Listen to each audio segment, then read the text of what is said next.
আমরা বিবাহিত মেয়েরা কখন যে সংসার সামলাইতে সামলাইতে নিজের প্রতি যত্ন নেওয়াটা ভুলে যাই সেটা আমরা নিজেরাও জানি না। নিজের যে একটু যত্ন নিতে হবে সেইটাই ভুলে যাই। আসসালামু আলাইকুম সবাইকে। সংসারের কাজের ফাঁকে ফাঁকে নিজেরও একটু যত্ন নিতে হবে। কিন্তু ওই দিন ছিল শুক্রবার, তো বাবার বাড়িতে গেছিলাম বেড়াইতে, তো সেখানে গিয়ে নিজের একটু যত্ন নিলাম। বিয়ের আগে নিজের অনেক যত্ন নিতাম, কিন্তু বিয়ে হওয়ার পরে এখন আর ওইভাবে নিজের যত্নটা নেওয়া হয় না। সেজন্য আজকে ভাবলাম যে নিজের একটু যত্ন নিই। বাবার বাড়িতে যেহেতু আসছি, অনেক দিন ধরে আমার চুলগুলো সব পড়ে যাচ্ছিল। এই হেয়ার প্যাকটা কিন্তু চুলের জন্য অনেক বেশি উপকারী। আমরা যারা গ্রামে থাকি তারা কিন্তু খুব সহজে এই হেয়ার প্যাকটি বানাই নিতে পারবো।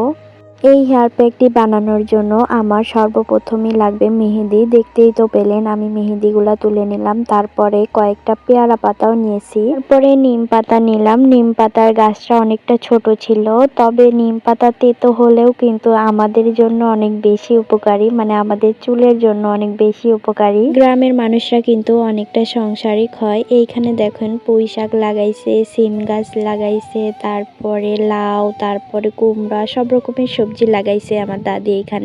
এইখানে আবারও কিছুটা পেয়ারা পাতা নিলাম, একটু কম হয়েছিল সেজন্য আবার কয়েকটা পেয়ারা পাতা ছিঁড়ে নিলাম গাছ থেকে। লেবুর গাছ থেকে কয়েকটা লেবু পেড়ে নিলাম। আমরা যারা গ্রামে থাকি তারা কিন্তু খুব সহজেই এই উপকরণগুলো দিয়ে আমরা হেয়ার প্যাক বানিয়ে নিতে পারবো। এই হেয়ার প্যাকটা কিন্তু আমাদের চুলের জন্য অনেক বেশি উপকারী। এই হেয়ার প্যাকটা লাগাইলে চুল পড়া বন্ধ হয়ে যায়।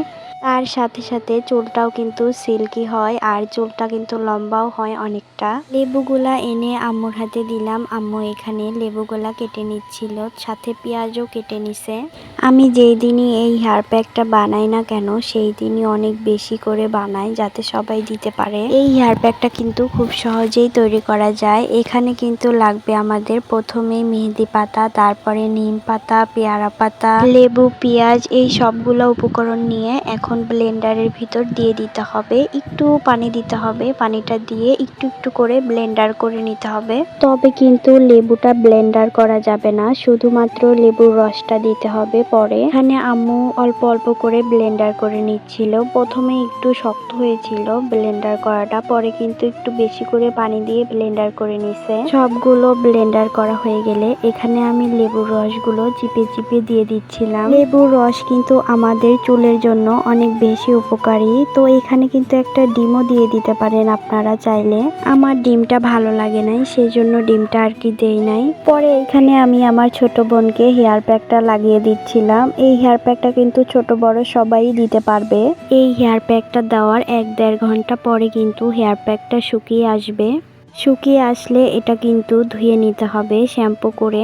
আজকের ভিডিওটি এই পর্যন্তই। যদি আমার এই ভিডিওটা ভালো লাগে তাহলে অবশ্যই আমাকে একটু সাপোর্ট করবেন, আমার পাশে থাকবেন, আর আমার আইডিটা একটু ফলো করে দিবেন। সবাই ভালো থাকবেন। আল্লাহ হাফেজ।